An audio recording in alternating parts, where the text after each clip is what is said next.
Michael Sukkar, thanks for your time. You are on your way to the party room meeting where all these details are going to be fleshed out. What's the plan as you understand it? Well, Laura, the plan hasn't been announced yet, and as you say, we are going to be debating it in the party room. But look, in essence, what I can say is it's going to focus on, really put a renewed focus on affordability and reliability, and we're putting a real premium on energy that is reliable, because as you've heard many times before, when the wind doesn't blow, the sun doesn't shine, people still expect to be able to turn their lights on.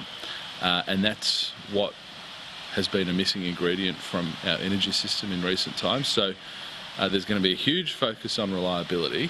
That's what I know to date, but the party room's going to have to agree to it, and I actually think that the party room will be very enthusiastic. Okay, that has been in the reporting today. The likes of Craig Kelly is saying he supports his plan. You're not going ahead with the clean energy target, and the RET will be phased out after the 2020 date. Does that mean subsidies for renewables will effectively be phased out as well? Well, that is my understanding. I think one of the cries from the industry has been renewables are great because the cost curve is coming down so dramatically. Well, we take them on face value, and I think all the modelling suggests that. So the embedded subsidies that have been in place for many years, we don't think will need to continue, and we need to have a technologically agnostic view, which is another term you'll hear a lot today. But the reality here is if you can make it work with solar or wind or hydro, peaking in gas or coal, we are completely agnostic, provided you can assure reliability. And that's the thing that's been missing. And if you look at South Australia, this rush to renewables on a day when they weren't able to draw on any wind power, they had a blackout, and that had devastating consequences. So this focus on reliability is something that I'm pretty sure our party will very enthusiastically embrace. Okay, we see a reliability target and also an emissions reduction target. So does that mean the government is committed to meeting those Paris targets and will do that via this regulatory mechanism? Yeah, there's no doubt that a non-negotiable of this package was that we meet our international obligations as far as carbon emission reductions go, and I don't really like using corporate easy speak, but I quite like the triple bottom line that's been thrown around in the last few days. Yes, affordability, reliability, but we do need to ensure that we meet those obligations, and I think again all the modelling that we've been provided shows that under the plan that will be considered and announced shortly, yes, we'll meet those, but you'll have, importantly, lower household energy costs. I think it's been reported, so I could say it, up to $115 per year.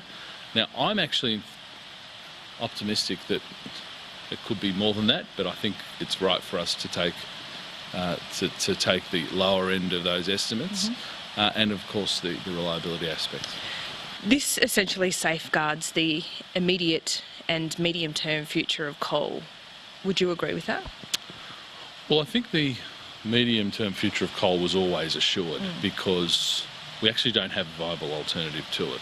Now, what we've seen, a real-life example is South Australia, which I think very enthusiastically, even quite theatrically, decommissioned and blew up a coal-fired power station and have really rushed into renewables, and we've seen the consequences there. So this plan, essentially, let's use a South Australian example, will actually require South Australia, or at least retailers in South Australia, to find more dispatchable power. That will mean there's more reliance on the national electricity grid, won't it? I think that's right in reality, and that does include coal, but it also includes gas, it includes pumped hydro, or it includes renewable energy that's been stored. I mean, if you store your energy and you have the ability to then dispatch it when necessary, well, that is dispatchable power too. And that's why I think we're very keen to say, well, we're not taking an ideological approach here. But as far as coal goes, yes, it has a medium future globally. And we can be a bit like the Nutty Greens and talk about closing down all coal-fired power. That's not a reality of what Australians would be able to cope with from a cost perspective, and importantly, what we'd be able to cope with from an energy security perspective, because we're not a third world country. I think Australians rightly expect that energy will be there 24/7, and I would never want to see a situation where we're having to, in a sense, groom the Australian public to accepting that somehow they shouldn't have that expectation. Okay, I've got to let you get to Party Room. There's been a lot of agitation on the backbench, including from the former Prime Minister. Do you think this will satisfy those people? Well, look, I think, to be honest, Laura, the agitation's probably been a little bit overblown. Sure. But will it satisfy these backbenchers? I think it will. I mean, I'm someone who has come into this realistic, and you know, I suppose I've always had a high level of confidence that the Prime Minister and Josh Frydenberg would come up with a solution.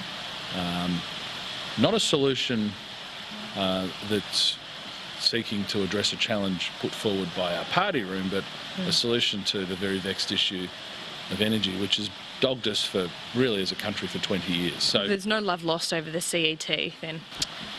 Well, I think if you examine our policy today, which will be announced pretty shortly, I think people are going to forget about the CET very quickly. Without bipartisanship, though, what does this mean for decades to come?